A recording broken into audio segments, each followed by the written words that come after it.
Hello प्यारे बच्चों, कैसे आप लोग। मैं सुधीर मिश्रा पिछले 25 सालों से मैथ्स की क्लासेस देता हूं, क्लास 9, 10, 11, 12। देखिए, आपको बताता हूं कि ये क्वेश्चन 20th क्वेश्चन है। जो 50 क्वेश्चंस मैंने आपको बताया है, 50 क्वेश्चंस में से ये क्वेश्चन नंबर 20 है। इस क्वेश्चन नंबर 20 को आप जब करेंगे तो आपको पता चलेगा कि काफी इंपॉर्टेंट क्वेश्चन है और इसके बेस पर आप बहुत सारे क्वेश्चंस को सॉल्व कर सकते हैं। जैसे कि ट्रेन वाला क्वेश्चन जो है बड़ा फेमस क्वेश्चन है, जो ऑलरेडी मैं बता चुका हूं।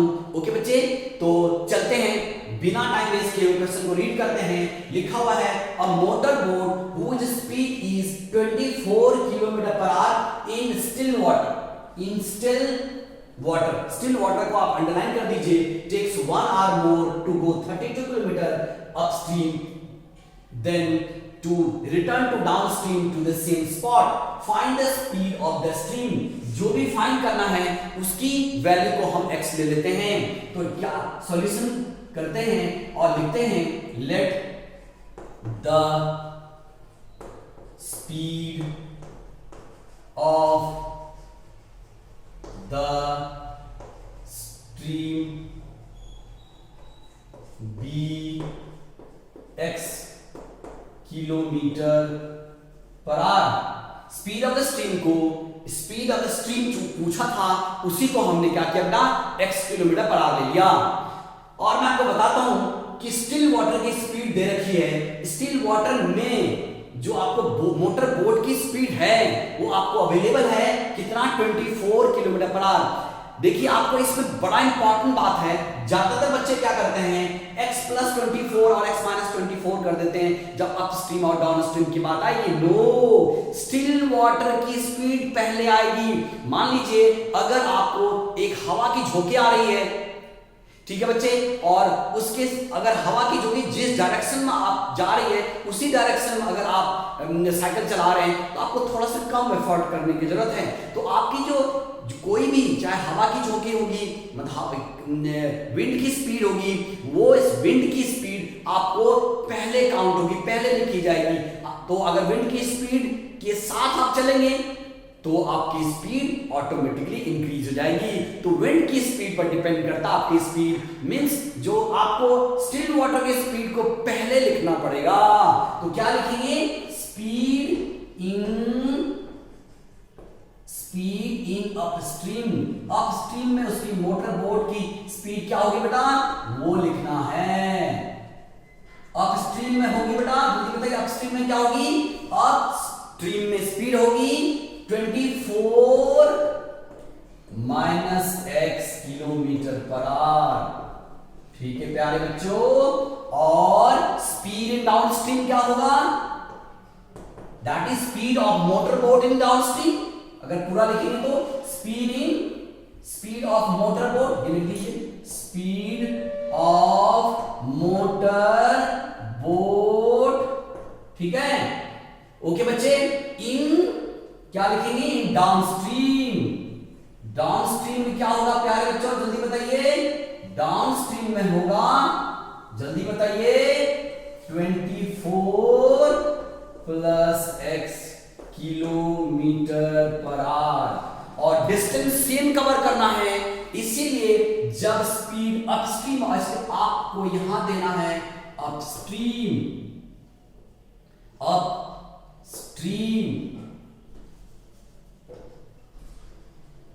और यहां लिखना है डाउनस्ट्रीम। ठीक है बच्चे, अपस्ट्रीम एंड डाउनस्ट्रीम। तो अपस्ट्रीम में आपको क्या बोल रहा है बच्चे, क्या होगा, डिस्टेंस क्या होंगे बेटा, डिस्टेंस सेम है, डिस्टेंस इक्वल्स टू 32 किलोमीटर। और डाउनस्ट्रीम में भी डिस्टेंस क्या होंगे बच्चे, डिस्टेंस 32 किलोमीटर है। ठीक है बच्चों, डाउनस्ट्रीम एंड अपस्ट्रीम। ठीक है बच्चों, तो हम क्या करते हैं, अपस्ट्रीम है और डाउनस्ट्रीम है। तो आगे चलते हैं, देखते हैं कि इसमें आपको स्पीड क्या होगी, जो ऑलरेडी मैं लिख चुका हूं। इसकी स्पीड होगी प्यारे बच्चों, स्पीड क्या होगी अपस्ट्रीम की, जल्दी बताइए, जो मैं लिख चुका हूं। अपस्ट्रीम में 24 minus x kilometre per our होगा। और इसकी स्पीड क्या होगी बच्चों? इसकी स्पीड जो होगी वो होगी 24 plus x kilometre per our. मतलब आप अपस्ट्रीम को और डाउनस्ट्रीम को अलग अलग स्पेसिफाई करेंगे और उसके बाद आपको इसका टाइम निकालेंगे। टाइम का फॉर्मूला क्या होता है बेटा? जल्दी बताइए। देखिए बेसिक फॉर्मूला होता है, उससे आप टाइम का फॉर्मूला डिराइव कर सकते हैं। स्पीड का फॉर्मूला होता है डिस्टेंस अपॉन टाइम। तो अगर आप इसको डिराइव करेंगे तो टाइम का फॉर्मूला होगा distance upon speed. Distance upon speed, distance upon speed आपका किसका हो जाएगा? टाइम का formula. So time that is t1 और यहां लिख देंगे t2। टाइम 1 और टाइम 2। टाइम 1 की वैल्यू क्या होगा बेटा? Distance upon speed. Distance upon speed यहां लिख देंगे वी नो दैट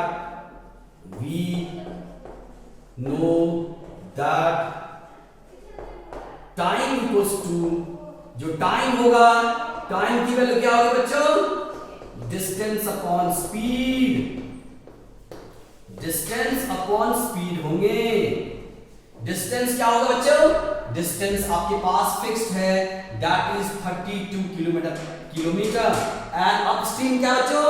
अपस्ट्रीम क्या है? अपस्ट्रीम आपको 24 माइनस एक्स। डाउनस्ट्रीम क्या होगा बच्चों? दैट इज यहां देखेंगे डाउनस्ट्रीम में आपकी टाइम क्या दिया हुआ है बच्चे? ये टाइम का फॉर्मूला वही होगा, that is distance upon speed. Distance है 32 अपॉन में 24 प्लस एक्स। अब देखिए एक बड़ा ट्रिक है, जैसा कि मैंने ट्रेन में आपको बताया, जो ट्रेन वाला फेमस क्वेश्चन है कि यहां से चंडीगढ़ 400 किलोमीटर पर आ रहा है। अगर स्पीड की वैल्यू कम हो गई ट्रेन की तो आपको टाइम ज्यादा लगेगा। तो इस क्वेश्चन को सॉल्व करते टाइम आपको देखना है कि टाइम तो 1 आवर दिया हुआ है, लेकिन टाइम जब 1 आवर दिया हुआ है तो क्या होगा ये बताइए? तो इसमें जिसकी स्पीड कम होगी, जिसकी स्पीड कम होगी वो ज्यादा समय लगाएगा। That is t1 minus t2 equals to 1। यहां एक प्रॉब्लम क्रिएट होती है बच्चों से, यहां कंफ्यूजन होती है कि किसको पहले लिखेंगे। तो आपको यही समझना है कि जिसकी स्पीड कम होगी, 24 माइनस एक्स कम है या 24 plus X? Obviously 24 minus X कम है। तो जिसकी स्पीड कम, टाइम वो, तो टाइम ज्यादा वाले को हम पहले लिखेंगे, means 32 upon 24 minus x minus 32 upon 24 plus x which is equals to 1, जो 1 के बराबर है। ठीक है बच्चों, तो हम इसको करते हैं, इसको आप प्लीज राइट डाउन कर लीजिए, और क्योंकि इरेज करूंगा आगे प्रोसीड करूंगा। जल्दी से देखिए मैंने अभी तक क्या लिखा है? अपस्ट्रीम की स्पीड, डाउनस्ट्रीम की स्पीड। अपस्ट्रीम में टाइम कितना लगाएं, डाउनस्ट्रीम में टाइम कितना लगाएं। और जिसकी स्पीड ज्यादा होगी उसको बाद में लिखेंगे, जिसकी स्पीड कम होगी, ये देखिए 24 माइनस एक्स आपको कम थी इसलिए पहले इसको लिखा गया है। स्पीड कम होगी तो टाइम ज्यादा लगाएगा। ठीक है बच्चों, तो अब इसको इरेज करते हैं और इसको क्वेश्चन करते हैं। क्या करते हैं बच्चों? आगे देखिए, इसी क्वेश्चन को प्रोसीड करते हैं। इस क्वेश्चन को प्रोसीड करते हैं तो क्या होगा? देखिए वेट कीजिए, आपको इसको उतारते हैं। 32, इसी को आगे करते हैं, 32 upon 24 minus x minus 32 upon 24 plus x which is equals to 1। Okay बच्चों, इसका एलसीएम लेते हैं, क्या होगा? 24 minus x and 24 plus x. यहां आपको क्या होगा ये बताइए? ऐसे क्रिस क्रॉस होगा। यही तो आप क्या कर सकते हैं, 32 आप कॉमन भी ले सकते हैं। यहां क्या होगा? 24 माइनस एक्स और 24 प्लस एक्स से अगर डिवाइड करते हैं 24 माइनस एक्स से, तो 24 प्लस एक्स बचा, 24 प्लस एक्स, और फिर यहां माइनस है तो उसे ब्रैकेट देना है। यहां 24 माइनस एक्स और 24 प्लस एक्स को 24 प्लस एक्स से अगर डिवाइड करते हैं तो 24 माइनस एक्स बचेगा। तो क्या होगा बेटा, यहां लिखा हुआ 1। तो आगे देखिए क्या होगा, 32 तो बाहर कॉमन है ही, यहां सॉल्व करते हैं। 24 plus x minus 24 plus x, ये जो ब्रैकेट है इस ब्रैकेट के टर्म के पीछे माइनस है, इसलिए आपके डिजिट चेंज हो जाएंगे, साइन डिजिट नहीं सॉरी साइन चेंज हो जाएंगे। 24 के पीछे नेगेटिव है, पीछे पॉजिटिव है तो नेगेटिव हो जाएगा, नेगेटिव है तो पॉजिटिव हो जाएगा, और ये a माइनस बी और a प्लस बी का आइडेंटिटी लग जाएगा। दैट इज 24 माइनस एक्स और 24 प्लस एक्स, दैट इज 24 का स्क्वायर माइनस x का square which is equals to 1। Okay बच्चों, तो हम क्या करते हैं, इसको आगे प्रोसीड करते हैं। 32 हो गया, यहां आपको क्या होगा, प्लस x, देखिए जल्दी से, यहां plus x and minus x होना चाहिए, यहां 24 माइनस 24 प्लस x होगा, और ये 24 यहां 24 से 24 कैंसिल हो गया, क्या बचा बेटा, x plus x 2x। Okay बच्चों, और यहां बचा a square minus b square की आइडेंटिटी लगेगी, दैट इज 576 आएगा 24 का स्क्वायर, और यहां x स्क्वायर आएंगे और यहां 1। अब आप क्रॉस मल्टीप्लाई कर सकते हैं, क्या होगा बेटा जल्दी बताइए, 576 minus x square which is equals to 1 को दोनों 1 से दोनों मल्टीप्लाई होगा, ये हो जाएगा 64x।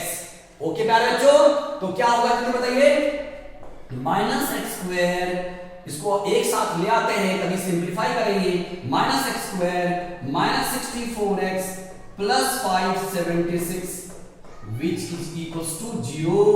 ठीक है बच्चों, अब आपको क्या करते हैं, नेगेटिव कॉमन लेते हैं, नेगेटिव अगर कॉमन ले लिया तो क्या होगा जल्दी बताइए, नेगेटिव कॉमन ले लेंगे तो आपको सिंप्लीफाई करके क्या बचेगा, जल्दी बताइए, यहां नेगेटिव कॉमन ले लेंगे तो x square plus 64x minus 576 which is equals to 0।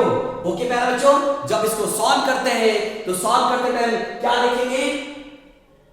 देखेंगे बच्चों, सॉल्व करते टाइम इसमें क्या होगा, अब इसको क्या d से कर सकते हैं या आपको स्प्लिटिंग द मिडिल टर्म करेंगे, मैं d प्रेफर करूंगा, d से आप सॉल्व कर लेंगे और इसको d से आप इसको सॉल्व कर सकते हैं।